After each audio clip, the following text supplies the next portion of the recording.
Josué capítulo 3, eu vou ler do verso 7 ao verso de número 13. O texto bíblico fala assim: Então disse o Senhor a Josué: Hoje começarei a engrandecer-te perante os olhos de todo Israel, para que saibam que como fui com Moisés, assim serei contigo. Tu, pois, ordenarás aos sacerdotes que levam a arca da aliança, dizendo: Ao chegardes à borda das águas do Jordão, parareis aí. Então disse Josué aos filhos de Israel: Chegai-vos para cá e ouvi as palavras do Senhor vosso Deus. Disse mais Josué: Nisto conhecereis que o Deus vivo está no meio de vós, e que de todo lançará de diante de vós os cananeus, os heteus, os heveus, os ferezeus, os girgazeus, os amorreus e os jebuseus. Eis que a arca da aliança do Senhor de toda a terra passa o Jordão diante de vós. Tomai, pois, agora 12 homens das tribos de Israel, um de cada tribo, porque há de acontecer que assim que as plantas dos pés dos sacerdotes que levam a arca do Senhor, o Senhor de toda a terra, pousem nas águas do Jordão, serão elas cortadas, a saber, as que vêm de cima, e se amontoarão. Vamos orar. Amado Senhor e Salvador, bendito Pai, seja o teu nome. Somos imensamente gratos, porque um dia fomos alcançados por tua graça,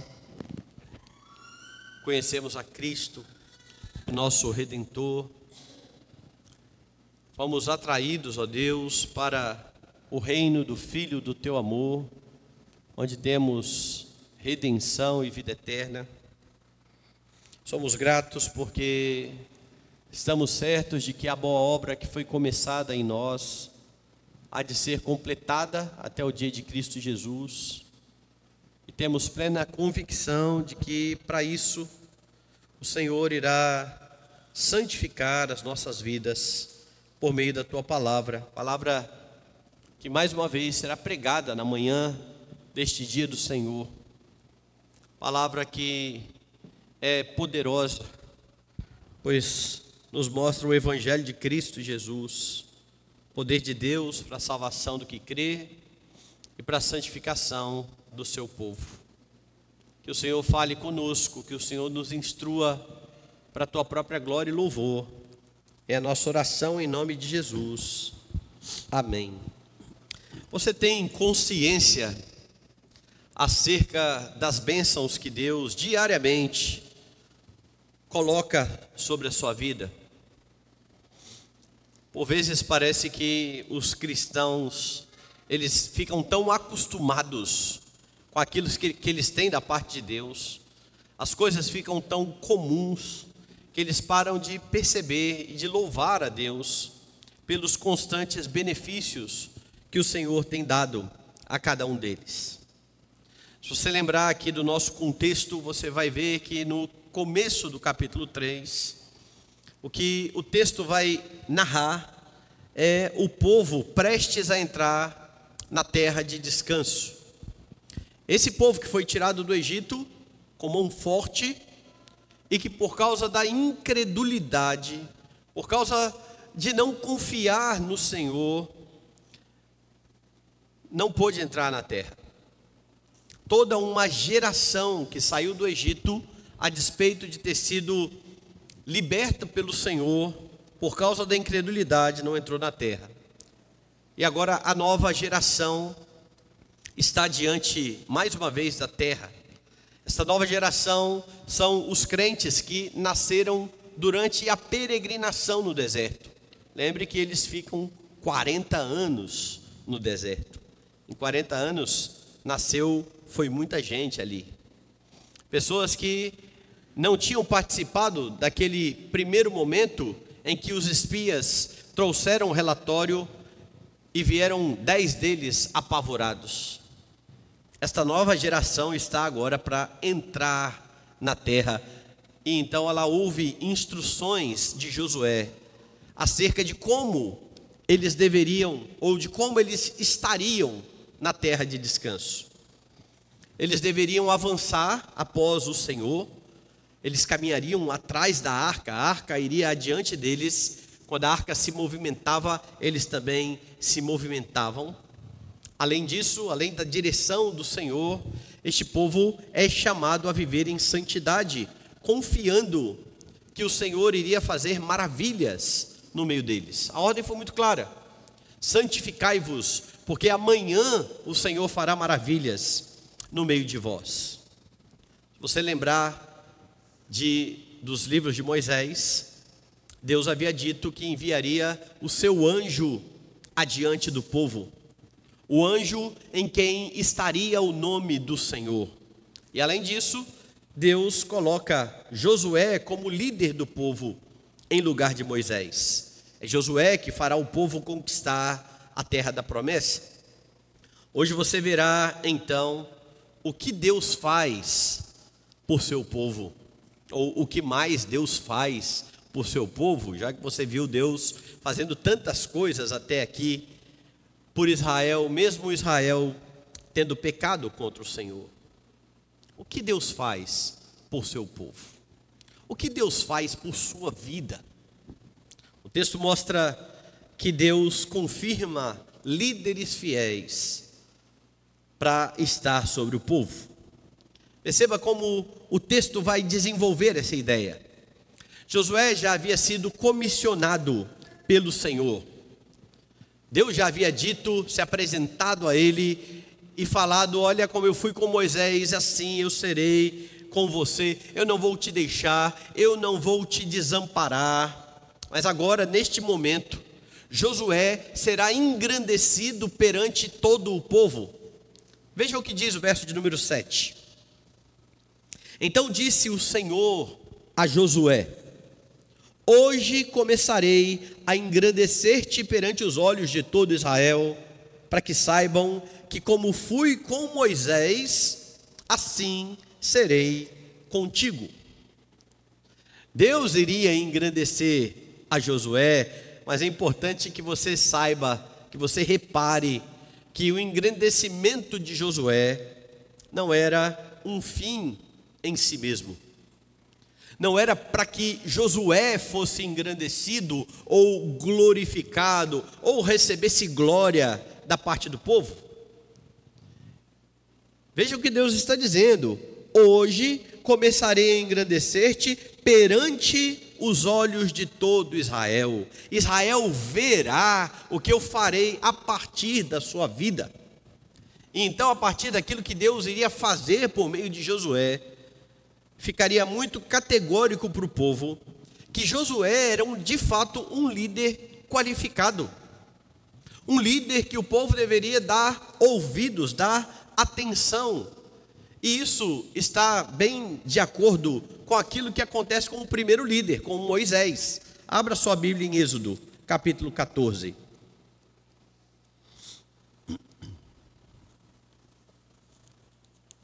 Êxodo capítulo 14, diz assim, verso de número 31. Logo depois que o povo passou pelo mar, o texto diz: e viu Israel o grande poder que o Senhor exercitara contra os egípcios. E o povo temeu ao Senhor e confiou no Senhor e em Moisés, seu servo. Veja, Moisés é o líder. Deus faz um grande sinal, uma grande maravilha, e quando o povo se depara com aquilo, o mar abrindo sobre a liderança de Moisés, o povo teme a Deus, e o povo então confia em Moisés, confia no seu líder. Deus havia dito: do mesmo jeito que eu fui com Moisés, eu vou ser com você, e agora ele está dizendo: eu vou te engrandecer perante os olhos de Israel. Meus irmãos, o chamado para ser líder do povo de Deus não pode ser apenas uma questão de escolha pessoal. É verdade que existe a escolha pessoal. É verdade que é preciso haver o desejo. Paulo vai escrever a Timóteo no capítulo 3 e vai dizer: aquele que aspira, aquele que deseja ao episcopado, excelente coisa deseja. Então é verdade que aqueles que servem a Deus à frente do povo, eles precisam ter um desejo pessoal. Deus não impõe às pessoas um encargo sem que essas pessoas também desejem isso. Mas além do desejo pessoal, é preciso que haja reconhecimento por parte da igreja. É por isso que quando Paulo fala, aquele que deseja o episcopado, excelente coisa deseja, ele continua e diz: é necessário que o bispo seja irrepreensível, esposo de uma só mulher, não dado a muito vinho, hospitaleiro. Ele começa a colocar várias qualificações para que a igreja que irá votar nestes líderes possa reconhecer nestes homens que estão sendo vocacionados por Deus para estar à frente do povo. Então perceba só, o modo como nós colocamos líderes mudou. A igreja elege, lá Deus estava comissionando e chamando, mas o princípio é o mesmo. Deus chamava homens, e estes homens precisavam ter o reconhecimento do povo, e é por isso que Deus está engrandecendo Josué, como fez com Moisés, para que o povo confie no seu líder, para que o povo olhe para estes homens e digam: estes homens de fato foram colocados por Deus. Isso é muito importante. Eu lembro que eu pastorei um jovem, e ele chegou na minha sala, no meu gabinete, e disse assim: ô pastor, eu queria ir ao seminário, eu sinto que eu sou chamado para o ministério. Falei: pois bem, que bom, isso é muito bom, sentir esse chamado para o ministério. Quantas pessoas já disseram a você que você deveria ser um pastor? Quantas pessoas já disseram: puxa, nós somos tão abençoados por você? Você já pensou em ser pastor? Já pensou em ir ao seminário? Falou: pastor, só o meu pai. Detalhe, o pai dele era filho de pastor e já estava afastado da igreja há anos. O pai dele sequer frequentava a igreja. Então a única pessoa que havia dito àquele moço que ele deveria ir ao seminário foi um filho de pastor que não via o seu filho na igreja. Não tinha ideia, porque ele não ia à igreja. E de fato, o pouco tempo mostrou que não tinha nada a ver o chamado daquele moço. Não basta dizer eu quero, é preciso que a comunidade reconheça.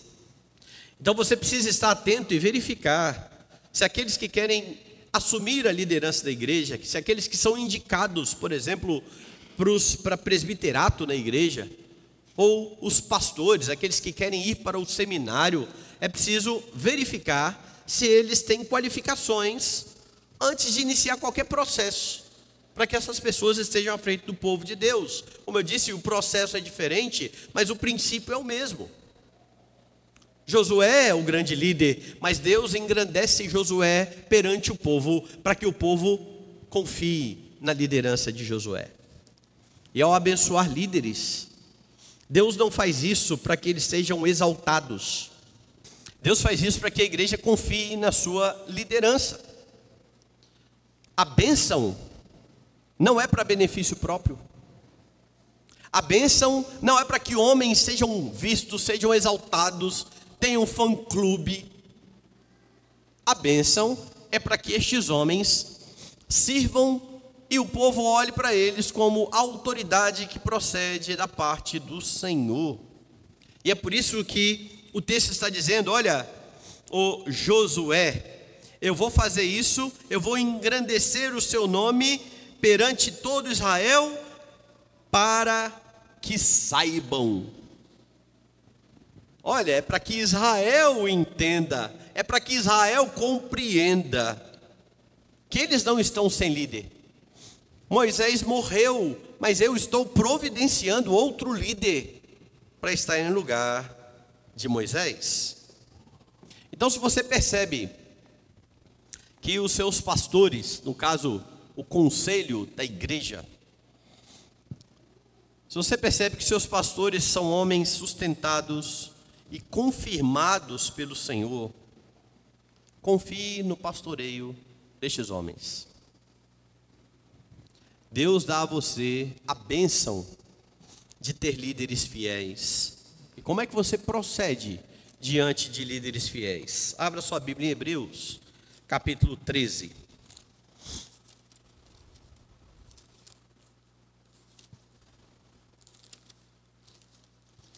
Dê uma olhada no verso de número 7. Lembrai-vos dos vossos guias, os quais vos pregaram a palavra de Deus, e considerando atentamente o fim da sua vida, imitai a fé que tiveram.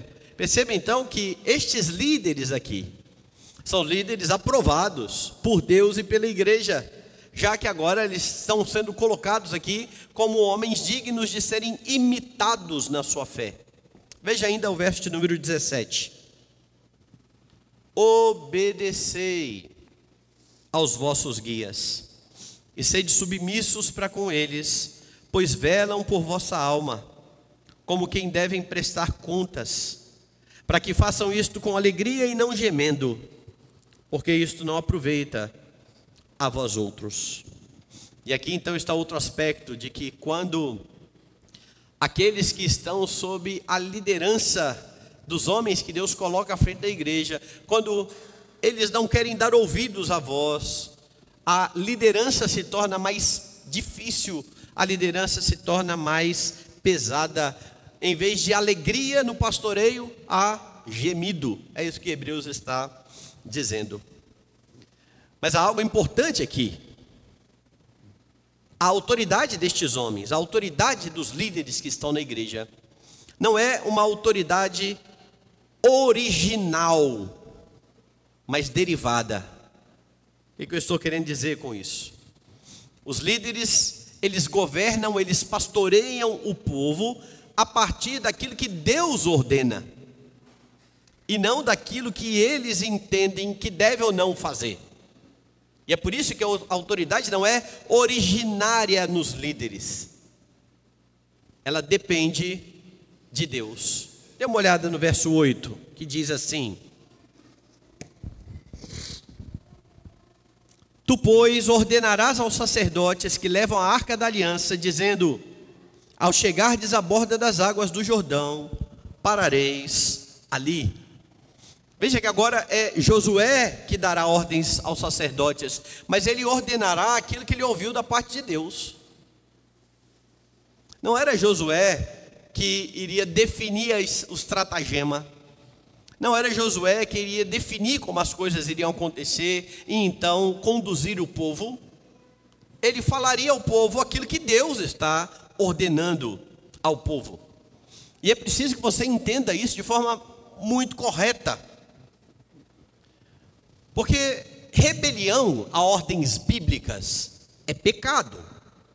Se você ouve dos seus líderes aquilo que a Escritura diz e não coloca isso em prática, você está incorrendo em pecado, você está incorrendo na quebra do 5º mandamento.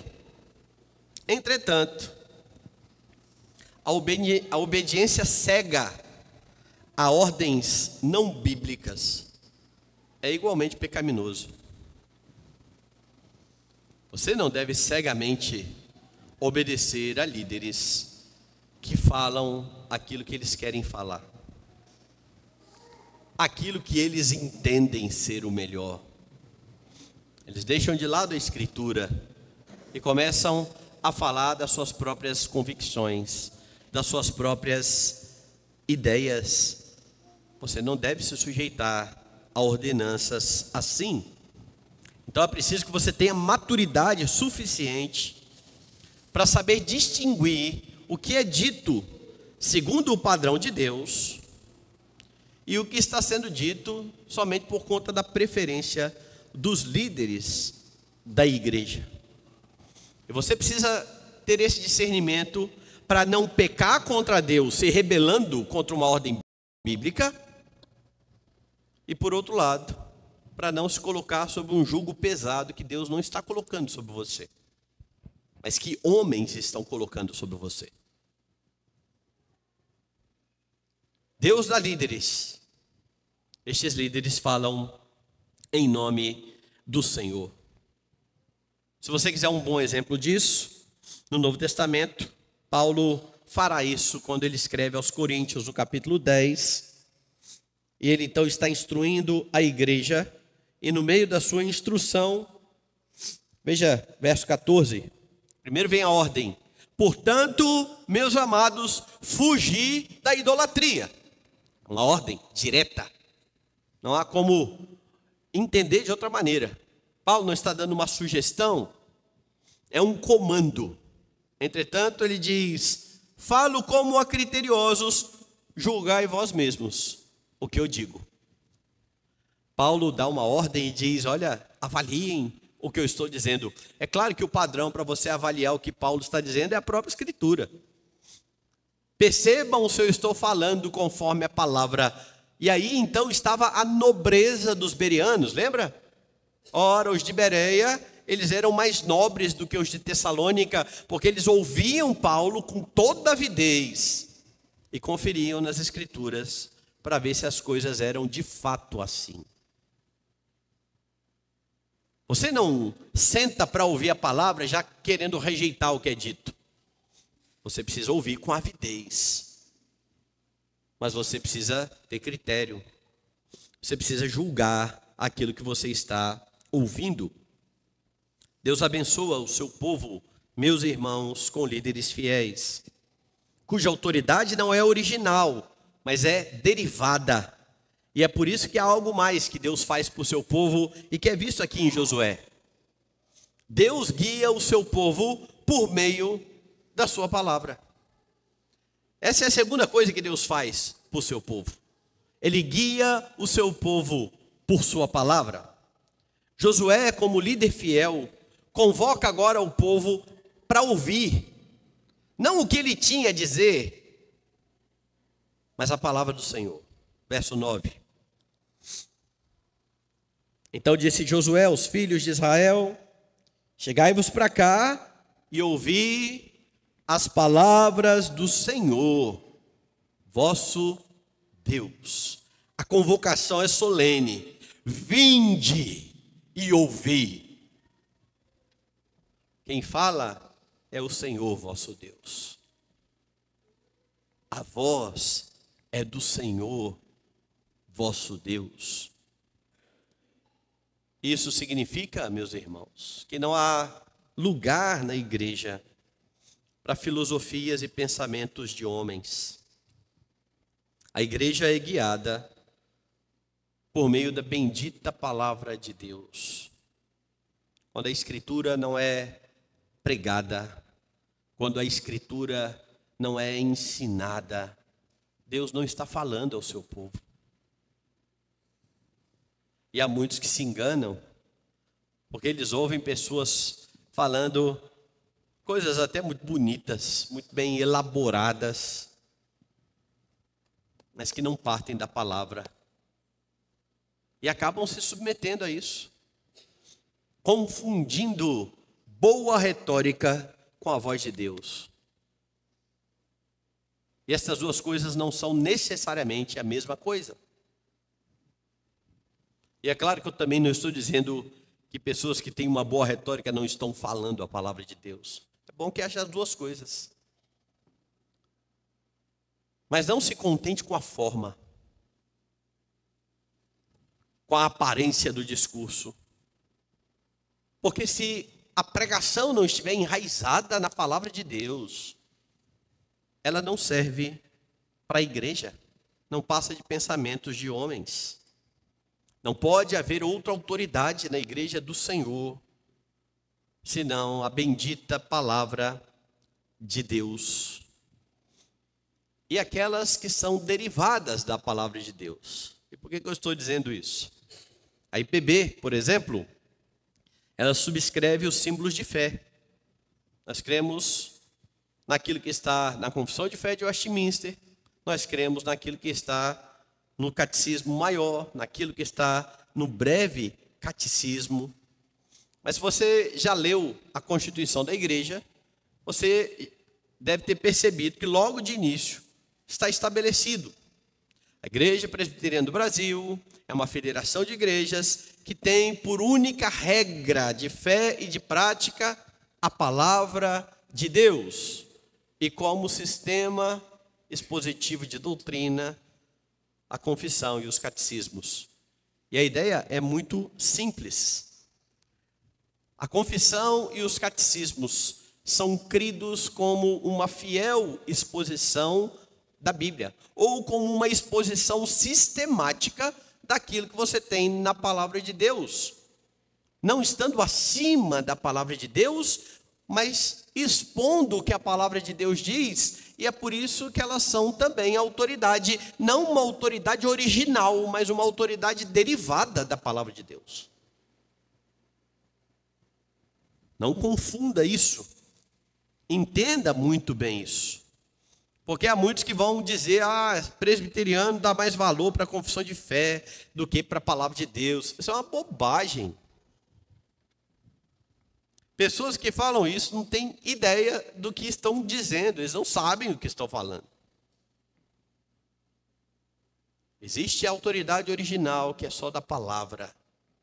Ela é a regra de fé e de prática. E ela é a regra que regula as outras normas. A confissão de fé, os catecismos, são normas, mas são normas que foram reguladas pela palavra de Deus. Porque se elas estiverem contra a palavra de Deus, precisam ser revistos, precisam ser deixados de lado. Deus guia você por meio da palavra de Deus. Perceba um pouco mais no texto. Josué faz a convocação solene. Venha para ouvir a palavra de Deus.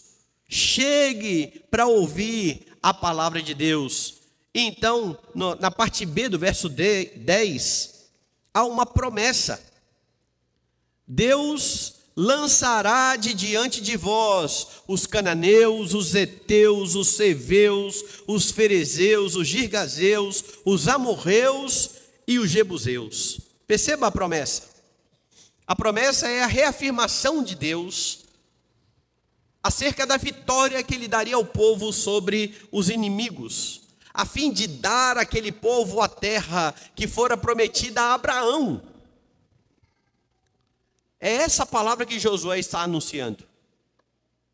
Deus dará vitória sobre as nações. E então Deus anuncia por meio de Josué um sinal que irá confirmar aquilo que Josué estava dizendo. Verso de número 13. Porque há de acontecer que assim que as plantas dos pés dos sacerdotes que levam a arca do Senhor, o Senhor de toda a terra, pousem nas águas do Jordão, serão elas cortadas, a saber, as que vêm de cima, e se amontoarão. Deus irá derrotar os inimigos. Vocês querem saber se isso aqui é verdade? Olhe para o Jordão.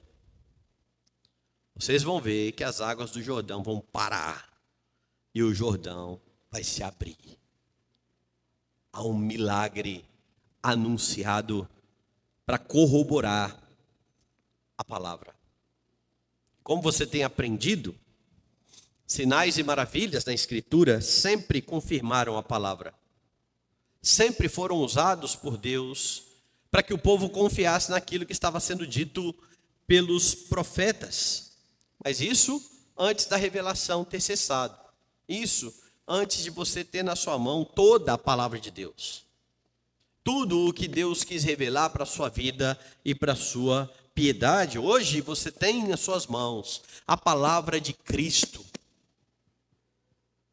É um grande privilégio. E como diz a nossa confissão de fé, tendo na sua mão a palavra de Cristo completa, cessaram os antigos modos de revelar Deus, a sua vontade ao seu povo. E isso é evidente porque Jesus, a palavra, o Verbo de Deus se fez carne e habitou entre nós e vimos a sua glória. Daí então Hebreus dizer que, tendo Deus outrora falado e muitas vezes e de muitas maneiras aos pais pelos profetas, nos últimos dias nos falou pelo Filho. Ele se fez carne. A palavra de Deus habitou entre nós. Diante disso, então, a nossa convicção, a nossa crença, bem exposta na confissão de fé, vai dizer o seguinte sobre a Escritura. Preste atenção. Esses livros, porque são a palavra de Deus, têm de ser traduzidos nas línguas vulgares de todas as nações que chegarem, a fim de que a palavra de Deus, permanecendo nelas abundantemente, possibilite que as pessoas adorem a Deus de modo aceitável e possuam a esperança pela paciência e conforto das Escrituras. A preocupação cristã de traduzir as Escrituras, onde os missionários chegam, é para que as pessoas tenham pleno acesso à palavra de Deus, que guia a igreja. Que guia a igreja na sua adoração, na forma como a igreja se apresenta diante de Deus, sem invenções, sem inserções de coisas no culto que Deus não ordenou na sua palavra. A palavra de Deus que guia a sua vida familiar, a forma como você conduzirá a sua casa se você é um marido, a forma como você se portará como esposa, a maneira como você deve viver como filho, a forma como você deve se proceder no seu trabalho, no desenvolvimento cultural. Tudo isso vem da autoridade da palavra de Deus.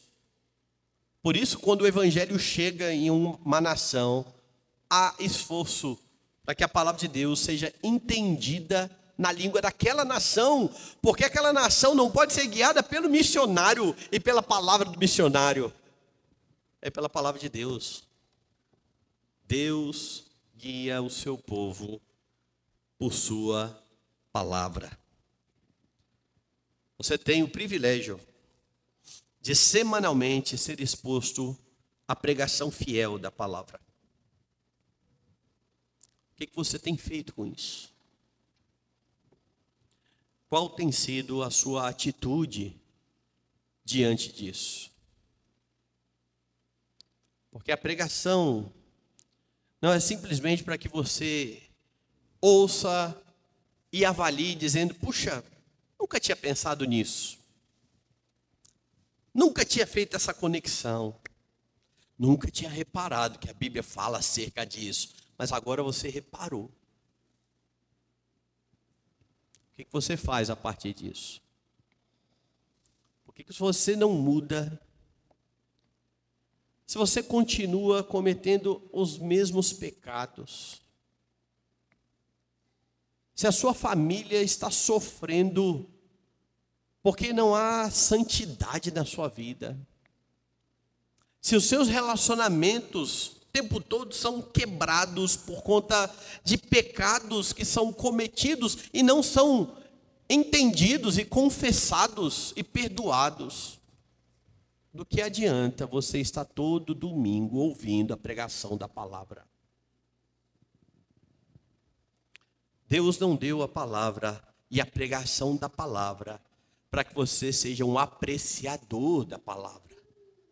E o que nós temos muitas vezes hoje são crentes que se assemelham ao sommelier.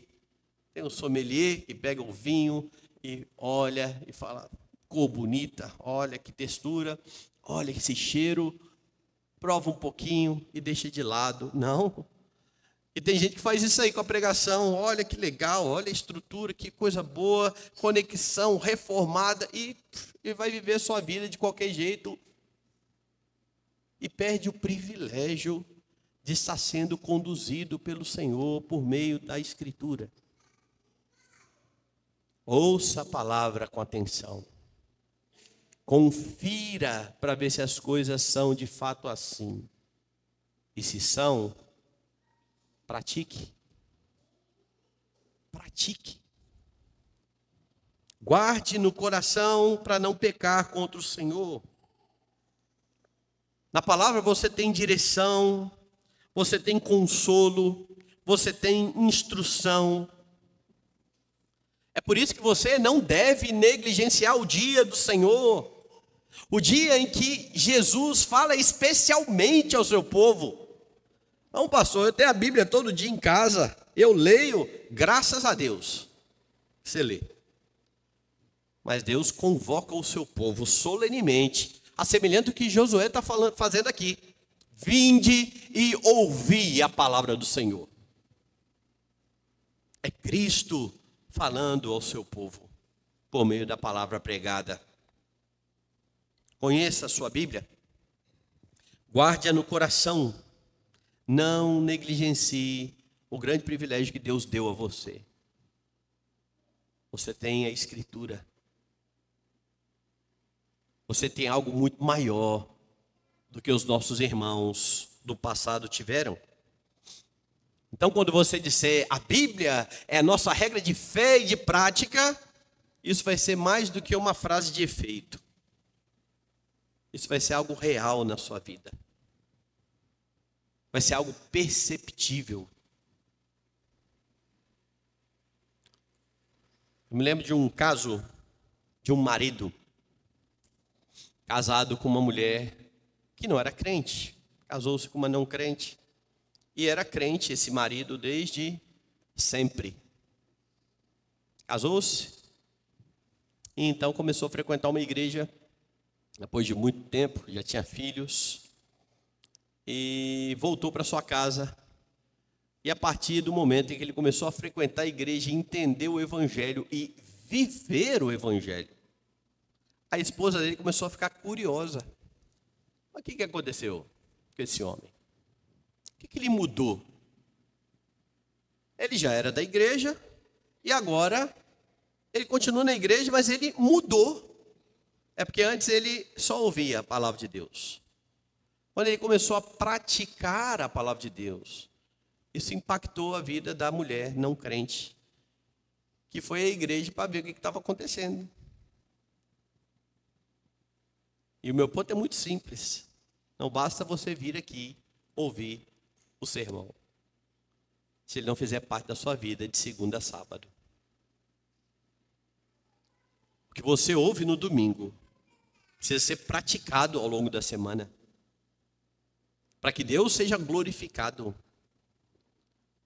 para que Deus seja proclamado, para que fique evidente a todos ao seu lado que o evangelho é o poder de Deus para a salvação e para a transformação. Mas talvez as pessoas que estão lá no seu trabalho, no seu condomínio, que tem até contato com você, não tem nem ideia de que você é crente. Porque a sua crentice se resume a vir na igreja no domingo. Deus está guiando o seu povo pela palavra. Não negligencie esse privilégio, porque é por meio da palavra que Cristo santifica a sua vida, segundo aquilo que ele orou. Santifica-os na verdade, a tua palavra é a verdade.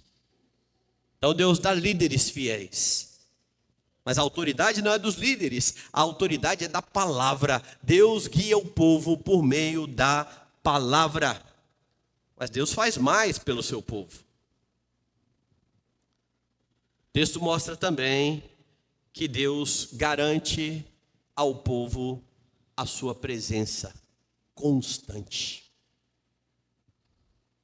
A promessa feita pela palavra de Deus, que Josué chamou o povo para ouvir: vinde e ouvi. Olha, Deus vai matar os inimigos, Deus vai dar uma terra, o sinal, o Jordão, o milagre que acontecerá ali, irá confirmar essa palavra. E tudo isso tinha uma finalidade maravilhosa.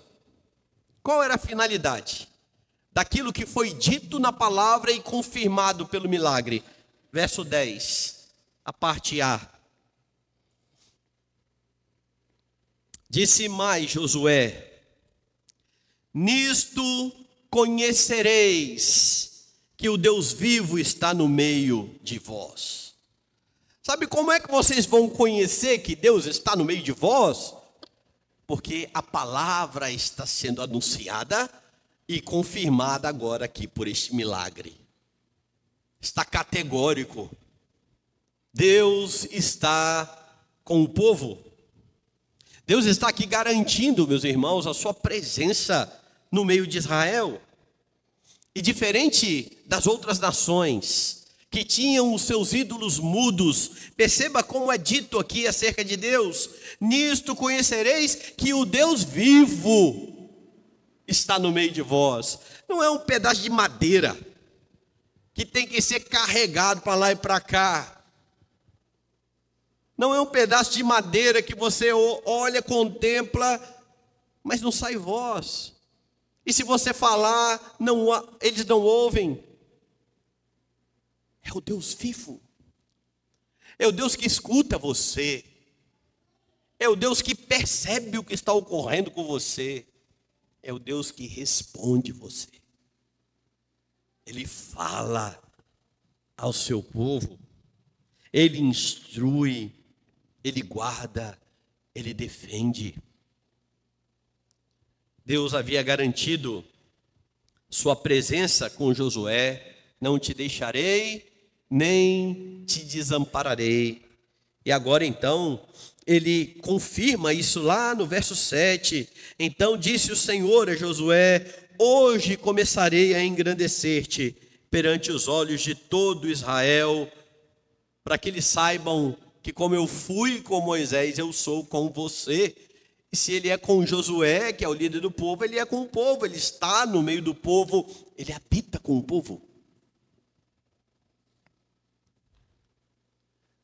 Além do mais, o Senhor dava um sinal visível da sua constante presença. Veja o verso 11. Eis que a arca da aliança do Senhor de toda a terra passa o Jordão adiante de vós. As outras nações esculpiam os seus ídolos. Estes são os ídolos, estes são os deuses. Ninguém vê o Deus de Israel. E então ele dá um sinal da sua presença. Os israelitas não olhavam para a arca dizendo: este é o seu Deus. Mas Deus fala a partir da arca, do meio dos querubins. O povo contempla a presença do Senhor em meio a eles. Mas o mais maravilhoso é que nos evangelhos você tem uma promessa de Jesus aos discípulos que alcança a sua vida. João 14.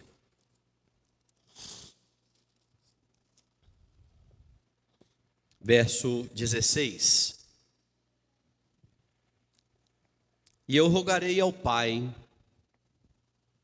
e Ele vos dará outro Consolador, a fim de que esteja para sempre convosco. O Espírito da verdade, que o mundo não pode receber, porque não vê, nem o conhece. Vós o conheceis, porque ele habita convosco. Mas não é só isso.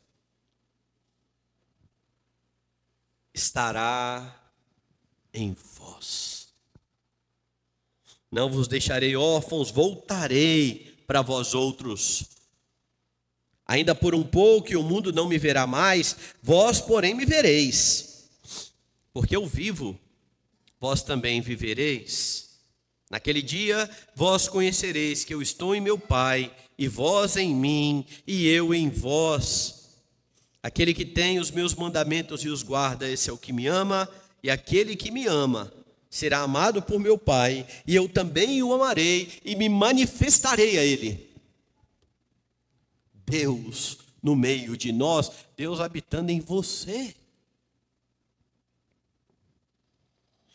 E se Deus garantia a Israel a sua presença mostrando a arca, Deus garante a presença em você, dando a você o Espírito, que testifica com o seu Espírito, segundo Paulo, que você é filho de Deus. Que confirma a bendita bênção da sua filiação, de estar com o seu Pai eterno, o tempo todo com você. Mas como eu disse, muitos crentes não param para pensar nas bênçãos que Deus tem derramado sobre eles. Você está entre esses? Você tem plena consciência de que o maravilhoso Deus habita em você? Que você está plenamente seguro, porque Jesus afirmou que estaria com você todos os dias. Todos os dias. Porque convicções, irmãos, levam a ações. Eu não sei se você já leu acerca de pessoas, por exemplo, que experimentaram o pânico, o transtorno do pânico. Teve uma época que comecei a pesquisar sobre isso. E uma das coisas que eu achei mais curiosas é que o transtorno do pânico não parte de uma doença detectável, certo? As pessoas ficam desesperadas, elas começam a suar muito, transpirar, o coração palpita, elas acham que vão morrer, correm para o hospital. Chega no hospital, exame, nada. E geralmente some o pânico. Em uma das notícias que eu vi, em uma das entrevistas que eu vi, a pessoa dizia que no hospital ela se sentia segura. Então veja bem, a pessoa está em casa, um pensamento assola, ela fica com medo, ela acha que vai morrer, ela entra em desespero, mas quando ela chega no hospital, aqui está tudo de boa, aqui eu estou seguro. Eu tenho um amigo que falou isso para mim, ele falou assim: Milton, quando eu começo a sentir uma dorzinha aqui, eu nem espero, eu já vou para o hospital, porque eu sei que daqui 3, 4 horas vai dar muita dor. O que eu vou fazer em casa com dor? Não é melhor estar no hospital? Mas veja a convicção que leva você a agir. É igual alguém que não se preocupa quando ele vai a um restaurante ou fazer as suas compras, e ele nem está aí para olhar o preço, porque ele tem dinheiro. Eu tenho dinheiro no banco. Ou eu tenho ilusão de que eu tenho dinheiro, porque eu tenho cartão de crédito. Eu não vejo o dinheiro saindo. Diferente daquele que não tem dinheiro e que quando vai comprar alguma coisa, fala assim: eu preciso comprar o mais barato, porque eu não tenho dinheiro. Então veja, a convicção, o saber o que você tem e não tem, leva você a uma determinada atitude, certo?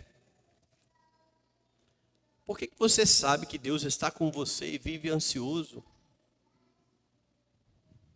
Será que você sabe mesmo? Por que você sabe ou diz que sabe que Deus está com você e não consegue descansar? A convicção da consciência da presença de Deus precisa levar você a viver de modo digno do Evangelho. Então, saber que Deus está com você precisa impelir você a uma vida de santidade. Por exemplo, se você se envolve com imoralidade, você peca com aquele que está em você. Lembra de Paulo argumentando aos Coríntios?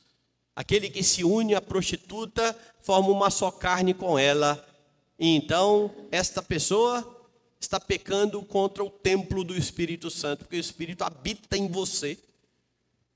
E você está pegando o templo do Espírito Santo e fazendo um com a prostituta. O argumento de Paulo está todo centrado na ideia de que Deus habita com você. E é por isso que você precisa ser santo. Saber então que Cristo, por meio do Espírito, habita em você, precisa levar você a um linguajar edificante. Porque os seus filhos podem não estar ali ouvindo o que você está dizendo, e você tem muita preocupação de não falar certas palavras perto dos seus filhos, mas quando eles não estão, você fala para todo mundo. E não se preocupa com Deus, que requer de você um linguajar sadio e edificante. Você nota a presença dos seus filhos, mas não nota a presença do Senhor. Então, entender que Deus está com você ajuda você a lutar contra o pecado de forma efetiva. Eu aconselhei um homem envolvido com pornografia. E ele estava abatido, bastante abatido. Então eu fiz uma pergunta para ele, falei: amigo, qual é o seu maior medo hoje? Ele falou: pastor, ser pego. Esse é o meu maior medo. Ser descoberto. Então eu falei: esse medo, esse temor que você tem, ele não te ajuda em nada. Ele tem medo da esposa pegá-lo na pornografia. É fácil. Que hora que minha esposa sai para trabalhar? 8 da manhã e chega às 5 da tarde. Então tem de 8 da manhã a 5 da tarde para ver pornografia, sem ser pego. Você não teme aquele que está com você? Eu perguntei a ele. Você esqueceu que quando a sua esposa sai para trabalhar, Deus que habita em você permanece com você. E que você não vai ser pego. Você já foi pego. Na verdade, antes de você fazer, Deus já sabia. Se você não tiver essa consciência, você não irá lutar contra a imoralidade. Você vai arrumar jeito de tentar esconder o seu pecado. Mas se Deus está comigo, se eu subo aos céus e lá está, se eu faço a minha cama no mais profundo abismo, Ele está também. Se eu me escondo nas trevas, e as trevas e a luz para Deus são a mesma coisa, eu vou chegar lá no fim do Salmo 139 e dizer como salmista: sonda-me, ó Deus, conhece o meu coração, vê se há em mim algum caminho mau, guia-me pelo caminho eterno. Não dá para se esconder. Ele está com você. E isso deve impelir você a uma vida de santidade. A convicção de que o Senhor está no meio do seu povo é que leva você a evitar o pecado. É que leva você a experimentar consolo, conforto. Ainda que outros se voltem contra você, ainda pareça que você esteja sozinho na sua vida, Deus está com o seu povo. Quando você ouve a palavra pregada dominicalmente, Cristo demonstra estar com você. Quando você olha para pão e vinho na mesa do Senhor, você é lembrado da obra do seu Redentor em seu favor, da sua presença hoje com você, da sua iminente volta para estar plenamente com o seu povo.